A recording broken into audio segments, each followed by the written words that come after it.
Olá a todos e sejam bem-vindos ao podcast Descomplicar.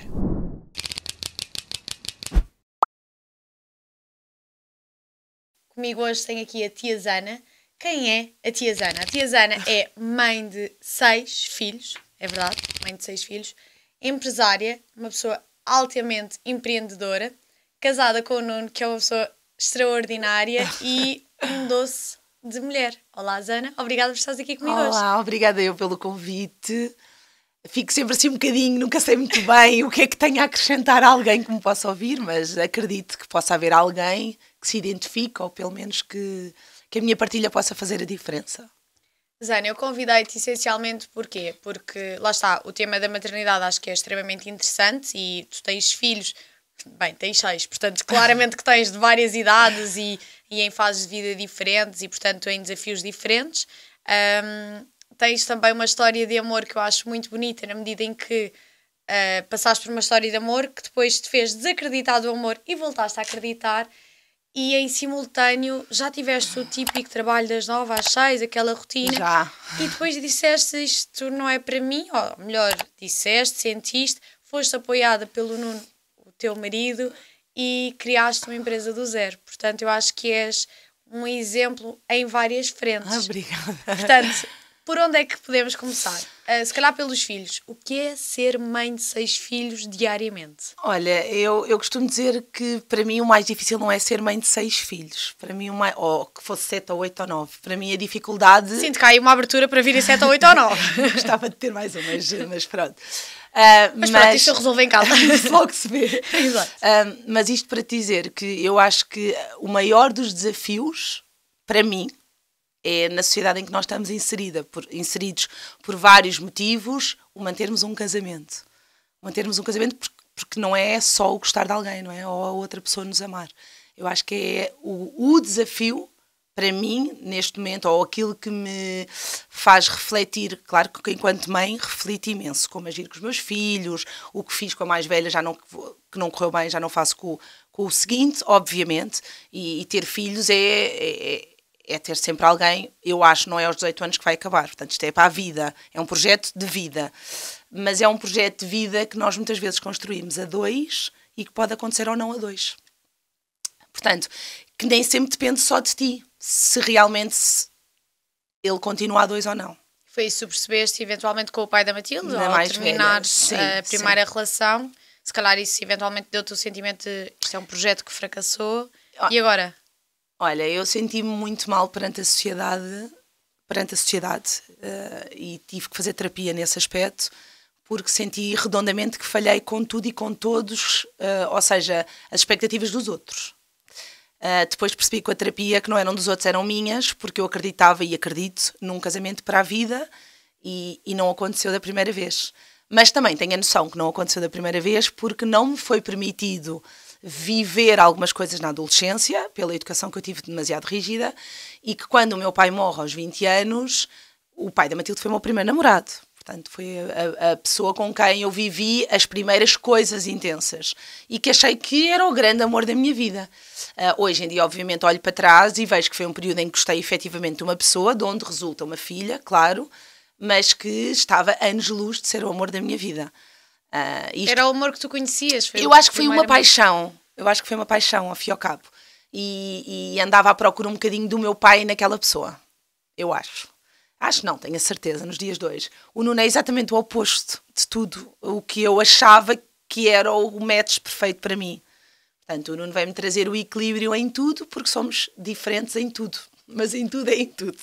Desde preocupações com a alimentação, desde a forma que achamos que devemos educar os filhos, a religião, a maneira de estar perante a religião, apesar do Nuno acreditar, ou seja, ter a mesma filosofia de educação por parte da avó católica, mas depois de ter-se afastado. Ou seja, nós somos completamente opostos em tudo. E, portanto, eu acho que o desafio é esse.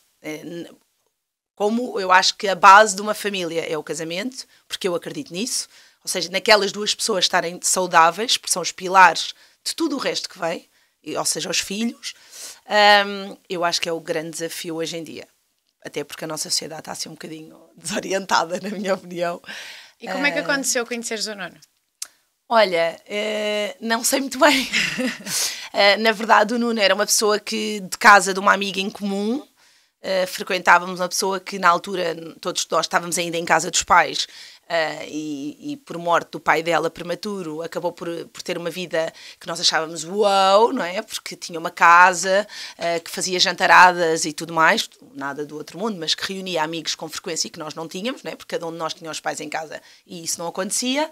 E, portanto, havia ali um grupo que, com alguma frequência, se reunia, o amigo do amigo do amigo do amigo, e, portanto, o Nuno acompanha a minha separação, de longe, destes jantares, começa a relacionar-se connosco e com a Matilde, e lembro-me dele me dizer com muita frequência: bem, tu nem quero imaginar o homem que algum dia se apaixone por ti, porque tu estás com os muros até lá acima, e desgraçado daquele que gostar de ti.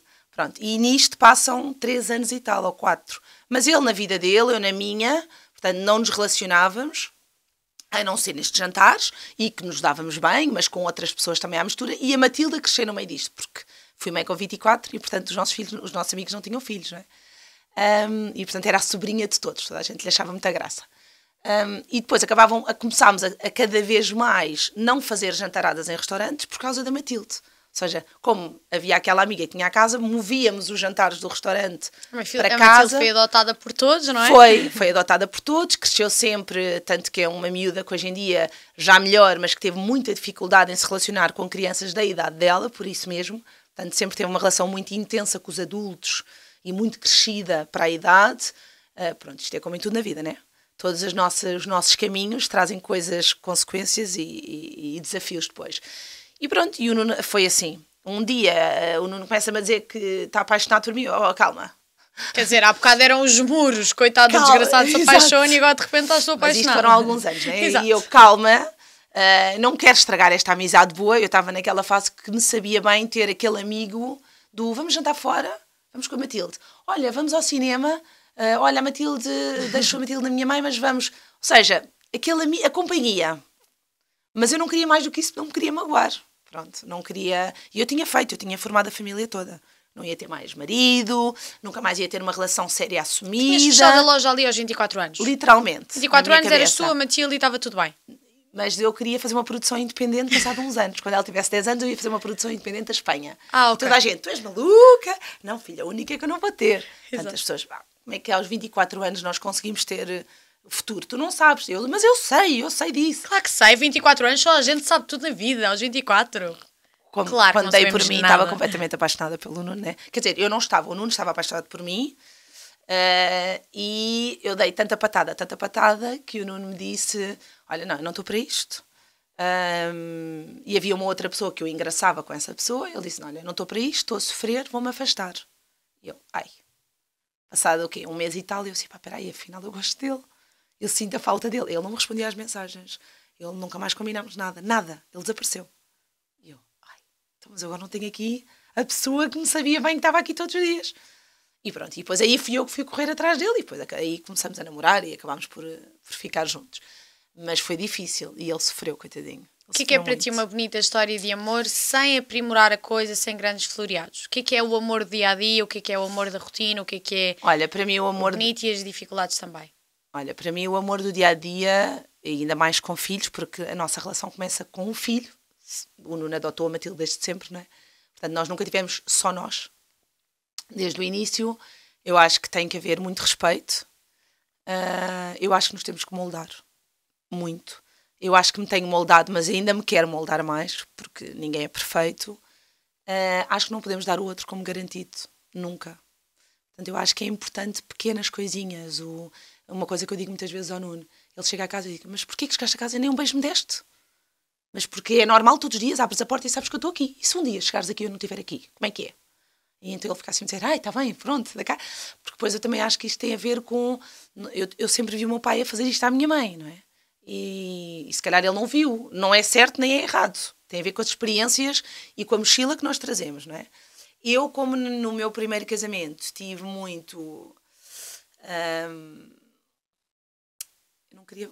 Desrespeito foi, mas eu acho que é um bocado pesado, mas foi desrespeito. Em pequenas coisas, foi uma coisa que eu sinto que exigi muito ao Nuno.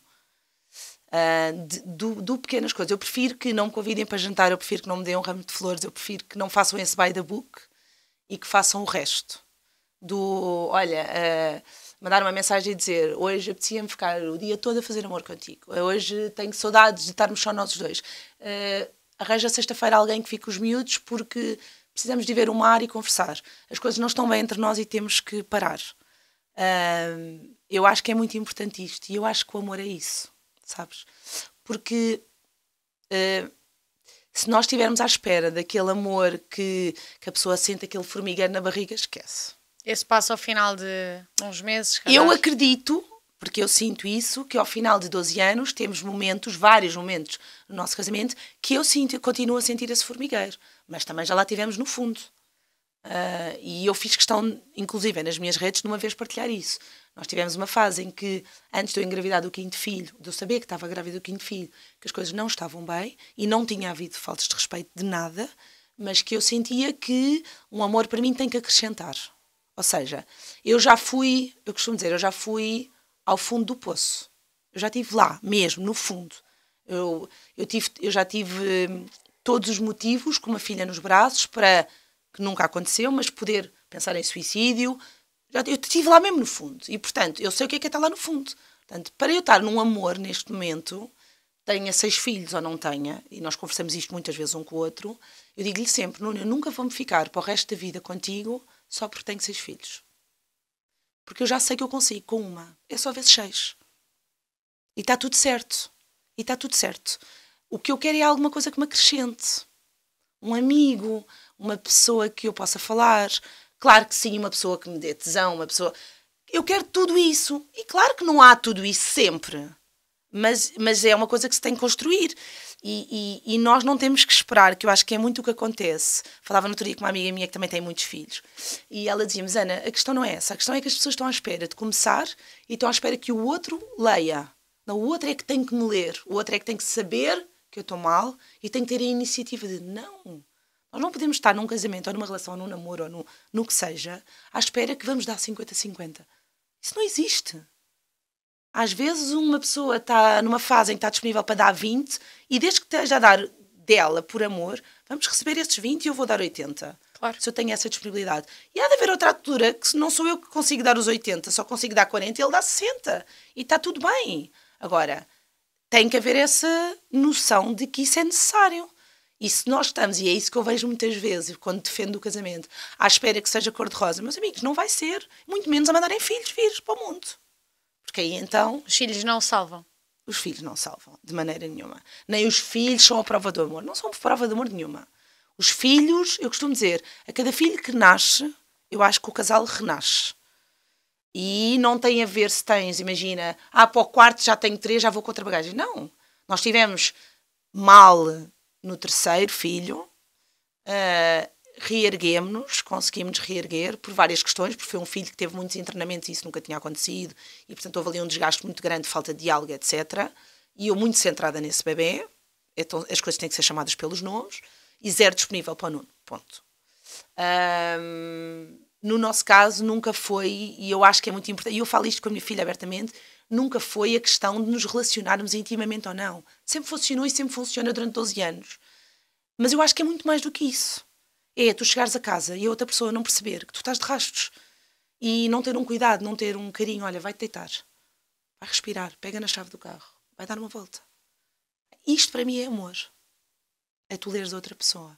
É, olha, realmente o lixo é a função tua, mas eu já percebi que tu não estás bem e olha, eu preciso ir respirar. Portanto, olha, tu que chegaste agora, eu vou pôr o lixo, não te preocupes. Se funciona sempre, não funciona, como é óbvio, não é? Nós temos imensos momentos que o Nuno diz: estou sempre a levar na cabeça. E tá, porque eu sou um bocado militarista, coitado. Estou sempre a levar na cabeça, tens razão. E depois eu acabo por dar um passo atrás e pensar, ele tem razão. E começo a ver, há 12 anos atrás. 12 anos atrás eu não fazia nada. Vivia sozinha há 5 anos. Não usavam eletrodomésticos. Os eletrodomésticos ele tinham plásticos em casa. Ele nunca tinha utilizado. Às vezes é preciso também a outra pessoa quase que nos fazer um abre-olhos e dizer, olha lá, calma. Eu sei que estás a exigir, mas estás a exigir demais. Eu não estou a ser capaz de dar essa exigência. Percebes? E quando foi a altura do Martinho, do 5º filho, eu partilhei publicamente. E falo abertamente sobre isso, porque eu acho que é importante os casais falarem sobre isso. E as pessoas perceberem que não são só com eles. E eu disse ao Nuno, antes de saber que estava grávida, disse, olha, eu acho que é melhor fazermos uma pausa. Não estou a dizer que nos vamos parar, não íamos partilhar isto com os miúdos, mas a casa é dos miúdos, que foi sempre uma coisa que eu defendi, se algum dia nós nos separássemos, se não funcionasse. Eu não quero que nenhum dos meus outros filhos viva o que a Matilde viveu. Crianças de mochilas às costas faz muita confusão, a respeito que eu faço e que funciona. E então eu disse-lhe, olha, sendo eu da área de psicologia, o que funciona é a casa das crianças. E nós é que vamos rodar. Porque nós, a decisão é nossa, e os adultos é que têm que moldar a situação e a decisão que estão a tomar. E eu disse-lhe, olha, vamos fazer, é fácil. Eu vou dizer aos miúdos que tenham babysitting durante esta semana às noites. Portanto, eu estou aqui até às 6, 7 da tarde, até tu chegares. Saio, tu ficas na dinâmica com eles. De manhã faz a dinâmica com eles. Que era para ele valorizar também o trabalho que eu tinha ou não ali. Para ele perceber também o que implicaria. Para ele perceber, pronto. E eu descobri, entretanto, estava grávida do Martinho. E ele diz-me, então e agora? Isto agora, porque nós já falávamos do Martinho, mas não era planeado ali. Nós queríamos passar de um ano. Ou seja, quando ele nasceu era quando era para ser... Estávamos num pós-pandemia e tudo mais. Isso agora continua tudo igual.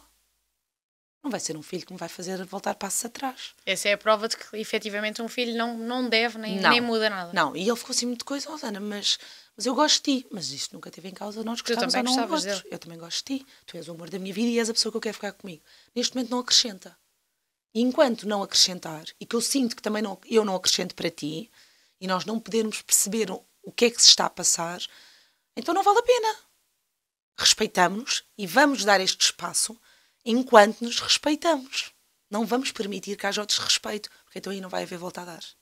Zénia, eu sinto que tu tens grande capacidade de análise, de autoanálise e fazes esse tipo de introspeção, mais que não seja essas pausas, o que seja, ou por exemplo, e agora uma ponte para a parte profissional, quando estavas a trabalhar num trabalho dito comum, num espaço físico e disseste, eu não estou feliz aqui, não é isto que me preenche. E aí o Nuno também te disse, é agora o momento, é agora a tua evolução, vamos em frente e eu estou contigo. Sim. Como é que aconteceu a tua empresa? Olha, eu não andava feliz, eu trabalhava em algo que gostava, mas eu incomoda muito, eu quando entro para algum projeto, entro para marcar a diferença. Eu não tenho que ser a melhor, mas eu entro para marcar a diferença comigo própria. Eu tenho que sentir que aquilo que estou a fazer faz a diferença no meu dia-a-dia e no dia-a-dia de alguém.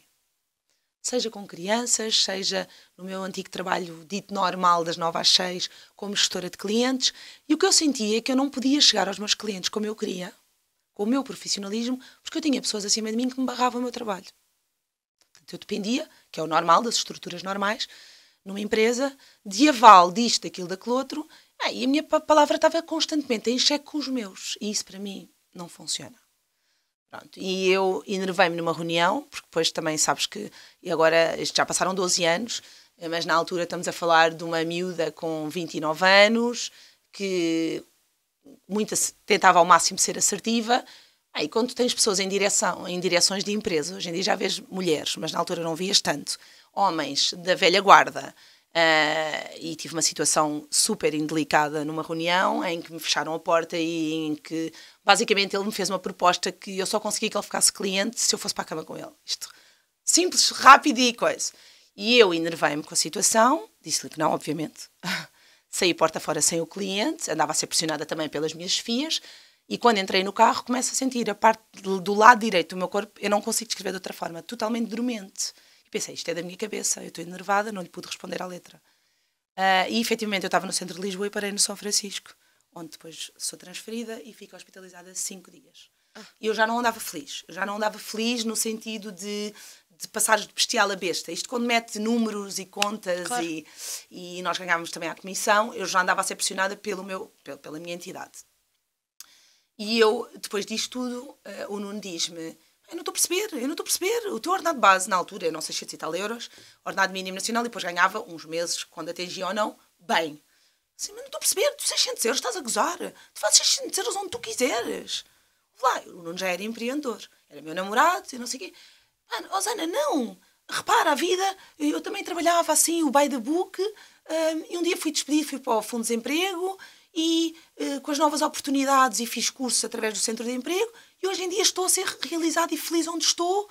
Por isso, quer dizer, a vida às vezes dá-nos aqui coisas más para nos abrir portas boas. Tu viste num mau momento a tua oportunidade. Sim. Ele quase descomplicou a tua visão. Sim, não é? sem dúvida. E eu disse assim, ó Nuno, mas repara uma coisa. É que o Nuno vinha de uma educação em que o pai dele tinha tido vários negócios. Eu não. Eu vinha de uma família de sociedade média alta, com o by the book. A minha mãe estagiou num sítio e até ficou até à reforma. O meu pai lá saiu de um sítio ao outro, mas quer dizer, teve pai em 3 empresas a vida inteira dele.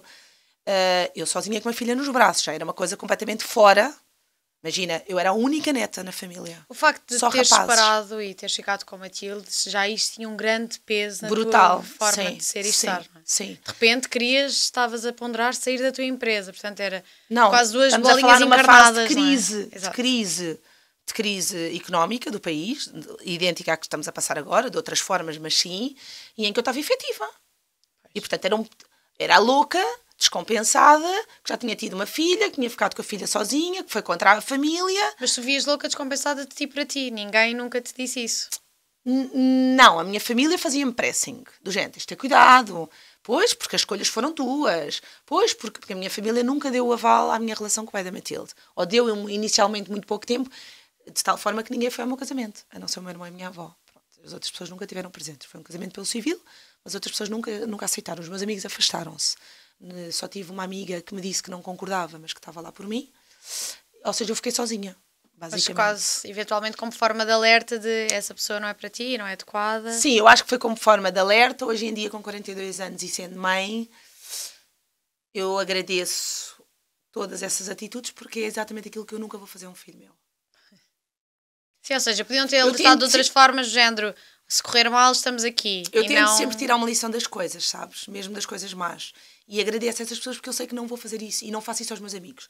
Já tive, inclusive, uma amiga minha com uma situação que depois descambou naquilo que eu achei que ia acontecer. E eu disse-lhe, vais passar mal, vai acontecer isto, mas eu estou aqui. Eu não te abandono, eu estou aqui. Não te vou dar palmadinhas nas costas, não te vou dizer que vai ser fantástico e maravilhoso. Não vai, vais penar. E vais penar com uma filha nos braços. E penou com uma filha nos braços, mas eu estou aqui. Sim, tu no fundo foste desamparada porque... A minha filha só existe porque eu quis mostrar ao mundo que eles estavam errados. Amo a minha filha. E é uma bênção, portanto. Não, é a minha bênção e foi quem me manteve viva e com discernimento e eu já escrevi também sobre isso. A Matilde foi a grande causa que fez com que eu me tornasse a pessoa resiliente que sou hoje em dia, perante as adversidades da vida. E a Matilde eu cheguei a estar sentada, nunca me passou pela cabeça suicidar-me, nunca. Eu acho que se calhar por na altura estar na faculdade de Psicologia e também poder com alguma facilidade pedir ajuda, okay? Fazer psicoterapia e tudo mais, atenção, mas a Matilde sempre foi o meu... Olhava para o lado e pensava... Eu cheguei a estar sentada no carro a chorar, ao pé do rio, porque é um sítio que me tranquiliza imenso, ali em Belém, ter a Matilde nova a dormir e pensar, eu por ti vou virar o mundo. Era o propósito. Portanto, ela estava ali e ela veio com esse propósito, para mostrar que eu afinal sou mais forte do que algum dia imaginei. Porque eu achava que precisava do meu pai, eu achava que quando o meu pai morreu que nunca na vida iria ser uma pessoa forte, porque precisava daquela pessoa que era o meu pilar, e depois de ficar com a Matilde sozinha também achei o mesmo. Eu pensei, eu nunca me vou conseguir reerguer. Claro que eu vou andar aqui mais pontapé menos estalada, mas eu nunca vou conseguir ser alguém, porque eu dizia sempre, eu quero um dia, seja o tempo que eu cá tiver, marcar as pessoas que estão à minha volta da mesma maneira que o meu pai marcou toda a gente. Que ainda hoje em dia tenho pessoas ao final de 20 anos da morte dele, ou 22, que passam e dizem, ainda ontem me lembrei do teu pai. Ainda ontem isto. Porquê? Porque também era uma pessoa que tratava bem os outros, tinha um trato muito especial com o outro, muito gentil. E eu queria muito também deixar a minha marca no mundo. E andei ali um bocado perdida durante alguns anos. Eu acho que também por estar infeliz, percebes? E agora, voltando àquilo onde estávamos, eventualmente é isso que estás agora a fazer. O Nuno disse-te, Zana. O Nuno disse-me, tens o meu apoio. Exatamente. Vai. Não tenhas medo. Não, e ele disse, não tenhas medo, eu estou aqui para te amparar até financeiramente, não sou rico, não é do meu trabalho, mas tu vais conseguir, porque eu só dizia ao Nuno, mas eu tenho uma filha para sustentar, o pai da Matilde não paga a pensão de alimentos, como é que vai ser? E ele disse, Zana, por amor de Deus, tu vais dar a volta de 600 euros. E a verdade é que ao final de 15 dias eu estava a ganhar 850 euros sem grande esforço. Num sítio a tomar conta de uma criança, numa casa na Lapa, onde eu era mega feliz com um bebê, onde eu era super respeitada pelos pais. Os pais tinham-me numa conta, ainda hoje de relaciono com eles e dão muito bem, com eles. E eu acho que fui descobrindo um novo mundo, diferente daquele que me foi apresentado durante a minha vida, o meu crescimento, e que eu descobri com o Nuno. Pronto, e agora olhamos para trás e às vezes dizemos, o Nuno às vezes diz, Susana, estamos outra vez, porque estamos agora numa fase de crise com a minha empresa, que é normal, e que as pessoas cortam nas crianças, e que estamos muito mais contidos, ele está muito bem no trabalho dele, mas eu mais contida, e eu disse, Nuno, só, no outro dia ele dizia, ele desespera mais, eu vejo sempre a luz ao fundo do túnel. Ele dizia, Susana, mas como é que vai ser? Agora o inverno costuma ser sempre tão duro, e já está a começar mais cedo do que é habitual. Nuno, nós chegámos a estar assim, lembras-te? Nós não sei o quê. Nós não vamos parar. Não te esqueças que agora eu tenho a minha página do Instagram, as pessoas conhecem, eu tenho 20 e tal mil pessoas a seguir a página do trabalho. Calma, não estamos lá na estaca zero. Temos aqui um caminho feito. Claro. Pois, tens razão. Nuno, se eu tiver que voltar àquele dia do... Porque eu cheguei a tomar conta de criança e a limpar a casa das pessoas, porque eu adoro, sou obstinada com a organização e limpeza, e de sendo um trabalho honesto, para mim era o que me interessava. O meu irmão, que é médico veterinário, chegou-me a dizer, como é que é possível tu ganhas 10 euros a hora e eu ser médico veterinário e ganhar não sei quantos? Enquanto ele esteve em Portugal, que ele já não vive em Portugal há muitos anos. E realmente era, porque a profissão dele é uma profissão que não é respeitada em Portugal, da maneira que deveria. E ele ganhava, imagina, 1.000 euros. A fazer turnos por mês, a recibos verdes, já com 5 anos na ordem. E ele dizia, mas como é que é possível? Eu tirava o dinheiro que queria. Eu comecei a constituir equipa, depois com babysittings e não sei o quê. Eu dizia às minhas amigas, estão a ganhar ordenado mínimo num infantário. E para explicares, a tua empresa agora consiste em quê? Olha, a minha empresa começou inicialmente comigo nisto que acabei de dizer, a fazer babysitting a uma criança, e eu passo a palavra, portanto começou com os babysittings, passado 2 ou 3 anos, 3 anos sensivelmente, uma das mães que eu fiz de babysitting tinha um pequeno negócio de insufláveis, mas eu trazia-o no know-how da área comercial, e eu disse-lhe, então mas a sua filha dorme 3 horas de sesta, eu ajudo-a. Ela, eu não sou capaz, mas eu ajudo-a. Eu fiz-lhe crescer o negócio dela, tive com ela 2 anos como comissionista, a fazer o babysitting e a ajudá-la no negócio dela, até que um dia é-me exigido funções de patroa, não sendo patroa e não recebendo como patroa. Pronto, e então a minha avó, na altura, mãe do meu pai, diz-me, Ana, isto não é para ti. Desculpa, tu tens sido uma pessoa super esforçada, tens criado o teu caminho, não é quando eu morrer, porque a minha avó perdeu os 2 filhos, né? Meu pai e meu tio. E eu sou a neta mais velha. Não é quando eu morrer, é agora que eu tenho que te ajudar. E disse-me, 2.500 euros achas que dá para comprares alguns insufláveis e ampliares a empresa do babysitting, ou seja, passares a teu serviço do babysitting e dos aluguer dos insufláveis? Comecei a ver, o meu irmão podia ajudar o meu irmão, que ele é todo estratega. Não, avó, dá, começámos. Depois, na altura, falei com 2 ou 3 figuras públicas muito influentes, que já eram minhas clientes e que eu gosto de pessoas, portanto, eu acredito que hoje em dia, uma das minhas coisas é tocar pessoas. Acho que faz diferença ser eu a falar ou ser outra pessoa da minha empresa. E, portanto, há determinadas situações que, mesmo tendo 6 filhos, tendo acabado de sair de um parto, como me aconteceu, eu cheguei a estar com bebés com 48 horas numa festa, porque sou eu que tenho que estar ali.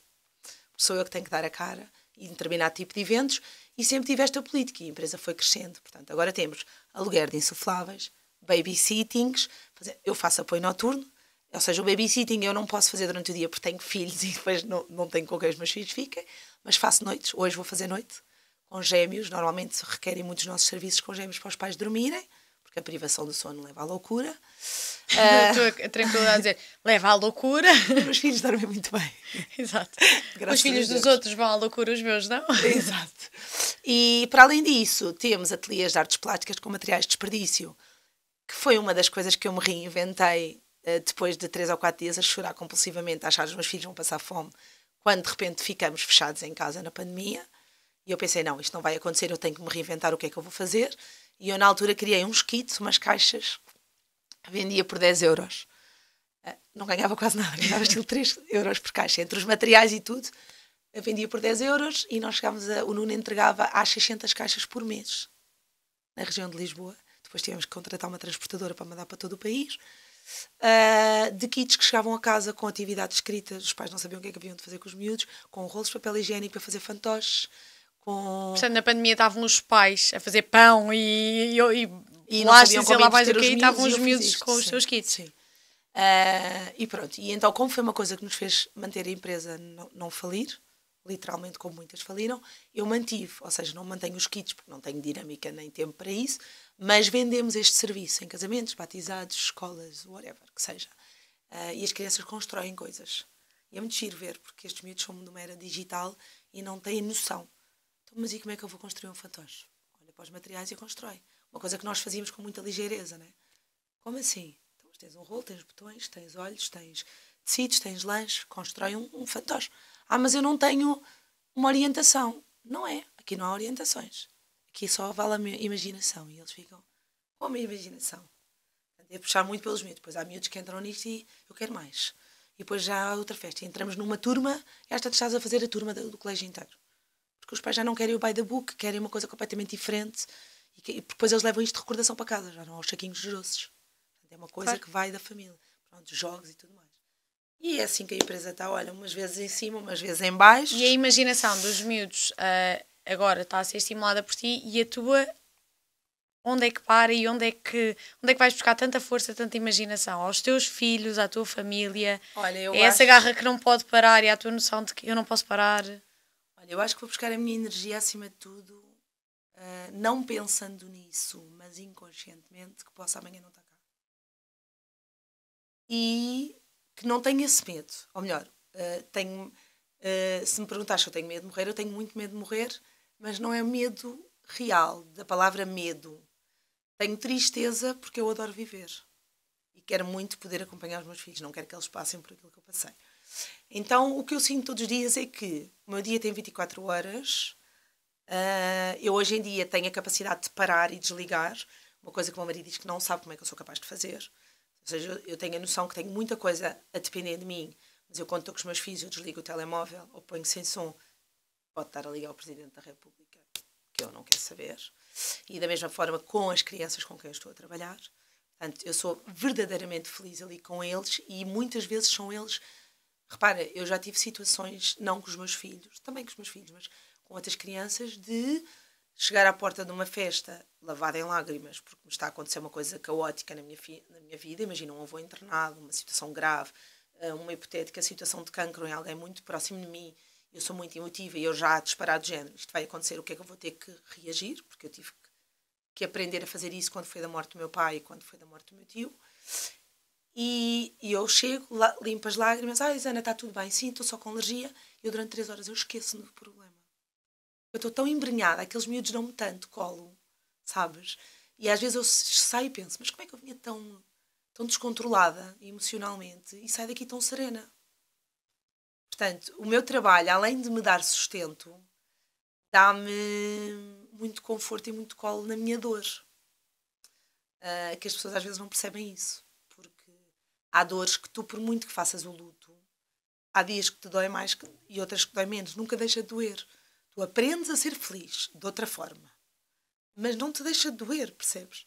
Eu estou feliz com o Nuno, mas o saber, ainda a semana passada eu disse à Matilde, desculpa ter escolhido este pai para ti.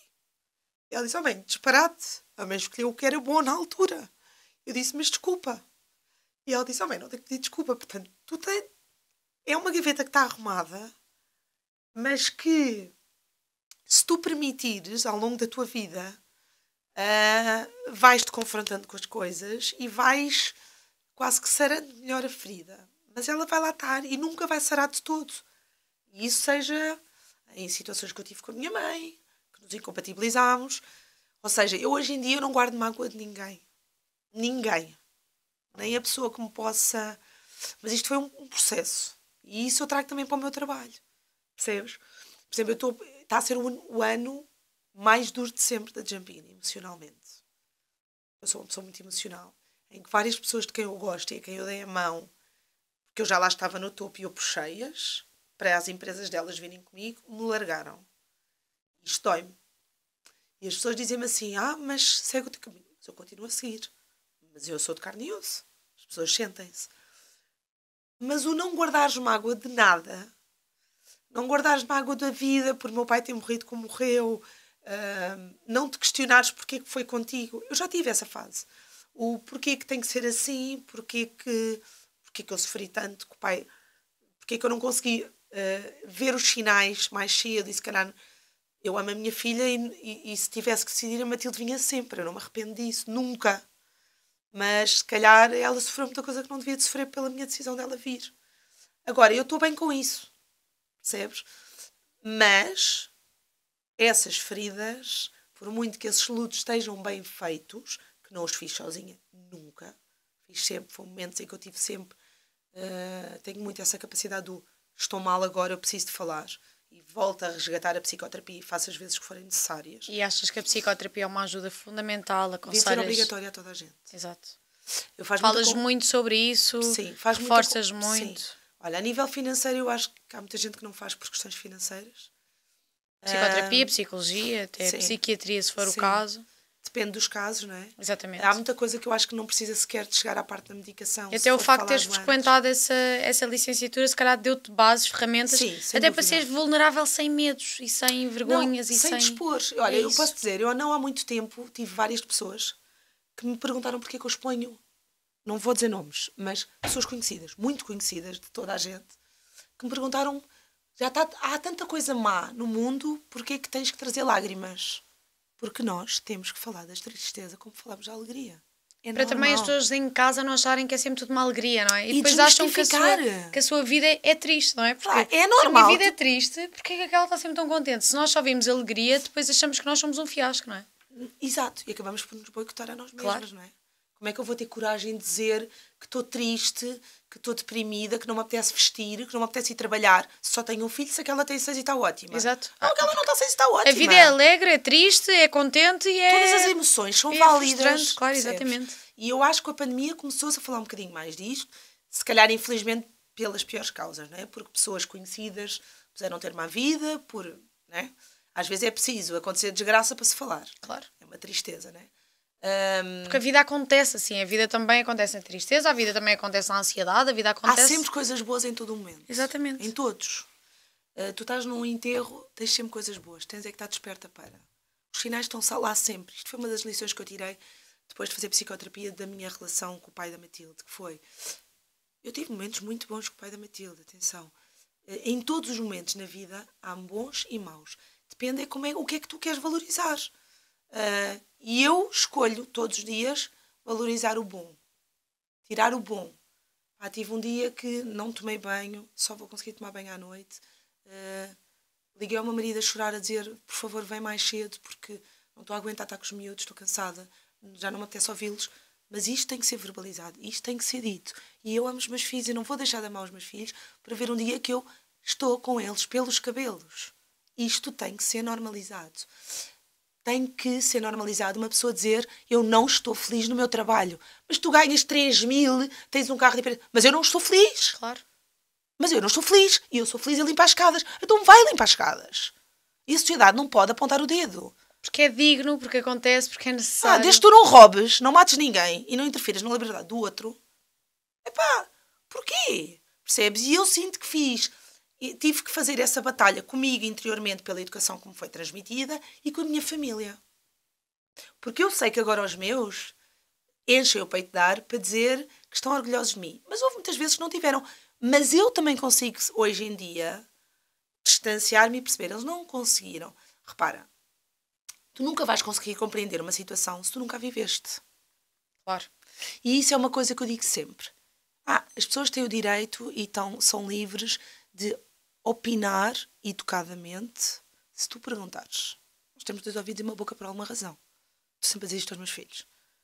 Porque nós temos que ouvir mais e falar menos. Nós temos que saber escutar o outro. Tu muitas vezes, em tudo... Olha, eu vou dizer. Ontem, uma coisa simples. Olha, básica, da vida. E tu vais perceber que se nós fizermos isto em tudo na nossa vida, tudo é mais simples. Eu tive uma pessoa, ligou-me a mãe... Depois nem conseguimos estar ao telefone porque ela tinha um bebê, eu tinha um bebê e eu disse, não faz mal, vá-me mandando áudios e vamos as duas na disponibilidade falando. Também estava sozinha com o bebê. Uma festa, não sei o que, não. E eu disse, diga-me o que é que você espera da festa. Como é que é a dinâmica deste grupo? São amiguinhos da escola, do colégio há quantos anos? O que é que costuma acontecer? São miúdos intensos? A professora diz que eles são desafiadores em grupo, ainda bem. Grave era se eles não fossem. São crianças de 5 anos. Eu escutei e disse, o que eu acho... contra o meu negócio, porque eu me interessa vender-lhe o máximo de serviços. Se eu não a escutasse assim, o que eu lhe oferecia era isto. E eu percebi, com a experiência que tenho de vendas, que você ia adquirir tudo. Mas você no fim não vai estar feliz. Porque pagou X e os miúdos não tiveram tempo para brincar com tudo. Portanto, o que eu sugiro é o seguinte: escolha 2 ou 3 coisas disto que eu lhe estou a oferecer e eu faço questão de ser eu a estar nesta festa. Porque eu já percebi que vai ser uma festa intensa, mas que uma pessoa com experiência vai ser incrível. E os miúdos vão amar. E eu não tenho dúvidas, Ana Teresa, que eu vou sair daquela festa com mais 1 ou 2 clientes. Exausta, mas com mais 1 ou 2 clientes. Feliz, exausta, mas com mais 1 ou 2 clientes. Porquê? Porque eu escutei aquela mãe. Porque as pessoas estão cansadas. Todos nós vivemos numa sociedade muito acelerada. E ninguém tem disponibilidade para parar e ouvir. Percebes o que eu estou a dizer? Percebe? E olha, acho que tem aqui uma pessoa que tem o dom de te ouvir, parar... Ai, e vais-me pôr a chorar? E te apoiar. Não, acho que não. Acho que são coisas boas. Olá, mãe. Olá, Zana. Olá, amor. Queria... Olha, venho pedir-me para fazer um depoimento e tu sabes que como é difícil para mim fazer isto, nota-se que até estou bastante nervoso, mas sei que para ti também não é um ponto fraco estas emoções.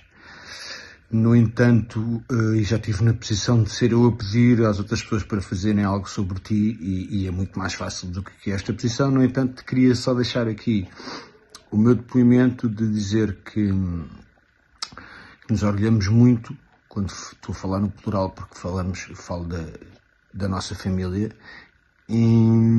da força e do empenho que tu consegues meter em todos os passos que dás na tua vida. Em vez de estar aqui a particularizar cada um deles, queria dar-te um grande beijinho, dizer que te amo muito e que contamos com essa tua força para irmos juntos até onde nós quisermos e pudermos. Beijinho. Não estava à espera. Sabes que um dos meus receios é um dia que Deus me chame mais cedo do que o Nuno. Não quer que seja eu a passar por isso. Atenção, não é isso.